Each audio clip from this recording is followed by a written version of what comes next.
ఇంట్లో కూర్చుని ఇంగ్లీష్ నేర్చుకోవాలనుకుంటున్నారా? అయితే వెంటనే మా స్పోకెన్ ఇంగ్లీష్ క్లాసెస్‌కి కాల్ చేయండి.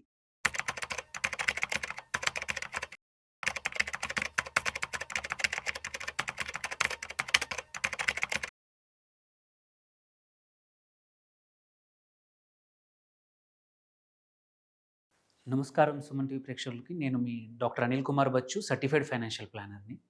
సో, మనము ఇప్పుడు చూసుకుంటే ఏంటంటే, అందరం ఈక్విటీ గురించి, ఈక్విటీ మ్యూచువల్ ఫండ్స్ గురించి ఎక్కువగా మాట్లాడుకుంటా ఉంటాము. బట్ మనం మర్చిపోకూడనిది ఏంటంటే, డెట్ ఫండ్స్ కూడా ఉన్నాయి.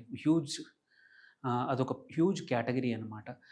చాలామంది ఎవరైతే పెద్ద క్యాపిటల్ ఉందో, లాంగ్ టర్మ్ కోసం అంటే స్టేబుల్ రిటర్న్స్ కావాలి, ఎవరికైతే రిస్క్ ఈక్విటీ మార్కెట్ రిస్క్ వద్దనుకునే వాళ్ళు చాలామంది డెట్ మార్కెట్స్‌లో ఇన్వెస్ట్ చేస్తూ ఉంటారనమాట. ఈ డెట్‌లో కూడా ఏంటంటే చాలామందికి తెలియనిది ఏంటంటే కొన్ని రిలేషన్‌షిప్ బిట్వీన్ ఇంట్రెస్ట్ రేట్లు పెరిగినప్పుడు ఈల్డ్స్ రిటర్న్స్ ఎలా ఉంటాయి? మళ్ళా సేమ్ వే ఇంట్రెస్ట్ రేట్స్ తగ్గే సినారియోలో ఈ డెట్ ఫండ్స్ రిటర్న్స్ ఎలా ఉంటాయనేది చాలామందికి కన్‌ఫ్యూజన్ అండ్ తెలీదనమాట జనరల్‌గా. సో, ఆ విషయం కొంచెం ఇప్పుడు తెలుసుకుందాం. ఎస్పెషల్లీ కన్సిడరింగ్ దీనికన్నా ముందు మనం చూసుకోవాల్సిందేంటంటే, లాస్ట్ ఫ్యూ ఇయర్స్ నుంచి మనం ఇంట్రెస్ట్ రేట్స్ ఆర్‌బీఐ వచ్చేసి ఇప్పుడు మనకు క్లోజ్ టు 6.5%. ఎస్పెషల్లీ ఏంటంటే, ఇంట్రెస్ట్ రేట్స్ ఎలా మానిటర్ చేస్తుందంటే, మానిటరీ పాలసీ ద్వారా ఆర్‌బీఐ అనేది మేనేజ్ చేస్తూ ఉంటది ఇంట్రెస్ట్ రేట్లని. దాంట్లో ఇంపార్టెంట్ టూల్ ఏంటంటే రిపో రేట్ అంటాం. రిపో రేట్ వల్ల సపోజ్ ఇన్‌ఫ్లేషన్ ఎక్కువగా ఉంది. మా ఎకానమీలో ఇన్‌ఫ్లేషన్ ఎక్కువగా ఉన్నప్పుడు ఏం చేస్తుందంటే, ఈ రేట్లు పెంచేసి లిక్విడిటీ తక్కువ చేస్తుందనమాట. మార్కెట్‌లో లిక్విడిటీ అవైలబిలిటీ తక్కువ చేస్తుంది. అదే ఇన్‌ఫ్లేషన్ తక్కువగా ఉన్నప్పుడు గ్రోత్ పెంచాలి, మన ఎకానమీ గ్రోత్ రేట్ పెంచాలంటే రెపో రేట్స్ తగ్గించడం వల్ల బ్యాంకింగ్ ఇన్‌స్టిట్యూషన్స్‌కి, బ్యాంక్స్‌కి ఏంటంటే డబ్బులు ఎక్కువగా అవైలబుల్ ఉంటాయి కాబట్టి లిక్విడిటీ పెరుగుతుంది. So, loans and availability of money ఎక్కువగా ఉంటుందన్నమాట మన మార్కెట్‌లో. సో, ఇది ఇంపార్టెంట్ టూల్. ఆర్‌బీఐ రెపో రేట్స్‌ని వాడుకొని ఒక ఎకానమీలో లిక్విడిటీ పెంచాలా? తక్కువ చేయాలా?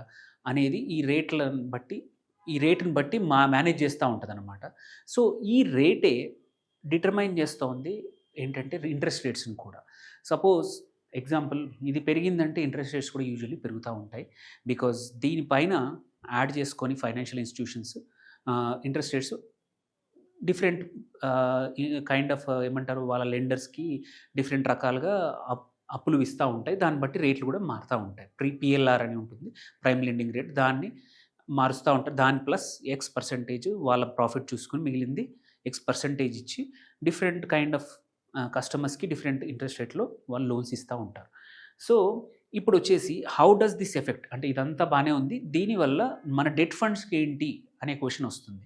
యూజువల్లీ ఏంటంటే అందరూ మిస్‌నామర్ ఏంటంటే మార్కెట్‌లో ఎగ్జాంపుల్ ఈక్విటీ మార్కెట్‌లో ఏంటంటే ఒక స్టాక్ ప్రైస్ పెరుగుతుంది, ఒక స్టాక్స్ పెరుగుతున్నాయంటే మన ఫండ్ రిటర్న్స్ ఎక్కువగా వచ్చే అవకాశాలుంటాయి. వేరాజ్ ఇక్కడ యూజువల్లీ ఆపోజిట్ జరుగుతుంది డెట్ మార్కెట్‌లో. ఈ ఈ రిలేషన్ చాలా మందికి తెలీదనమాట. యూజువల్లీ ఇంట్రెస్ట్ రేట్ పెరిగే ఎన్విరాన్మెంట్‌లో రిటర్న్స్ తక్కువగా ఉంటాయి. So, this is in relationship అనేది inverse relationship most of the time. Whereas interest rates తగ్గుతున్నప్పుడు డెట్ ఫండ్స్ యొక్క రిటర్న్స్ హయ్యర్ ఉంటాయి.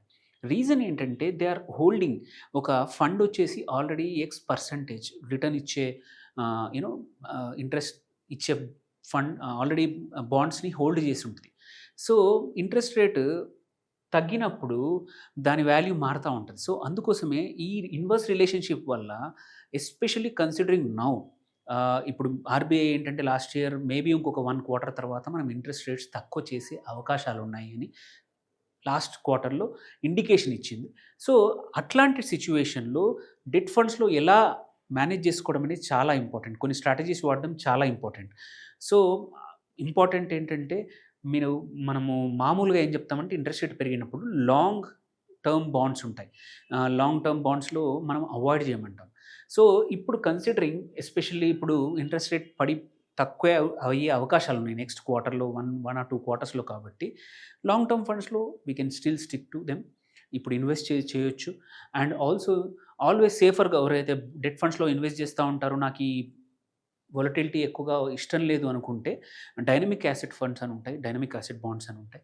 సో, ఇందులో ఏంటంటే పిరియాడికల్లీ డిఫరెంట్ ఏమంటారు లాంగ్ టర్మే కానీ, షార్ట్ టర్మ్ కానీ, మీడియం టర్మ్ కానీ డిఫరెంట్ టర్మ్ ఉన్న బాండ్స్‌ని వీళ్ళు వాటి పోర్ట్‌ఫోలియోలో ఉంచుతారు.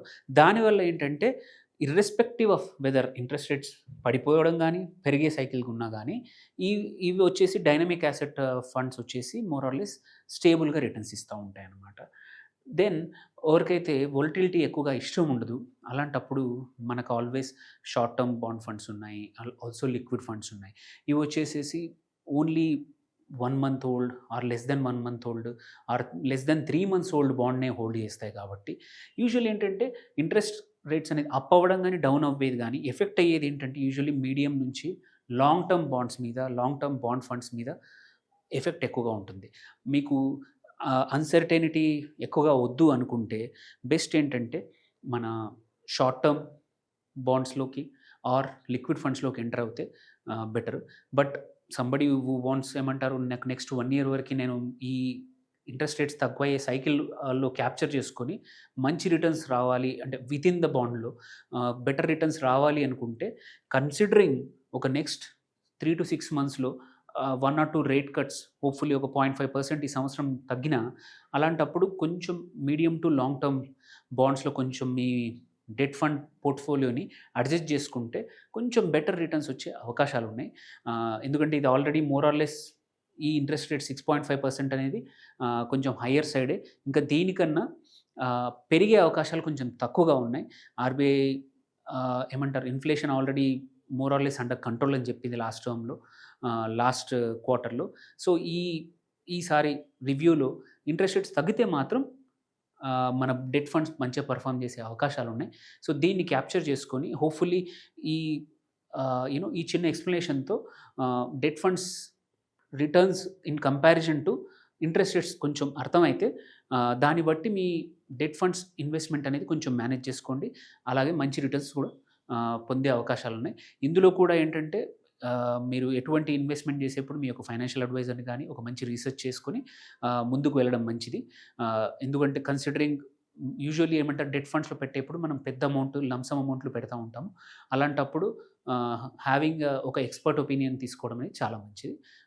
థ్యాంక్ యూ అండి. Thank you. Signing off.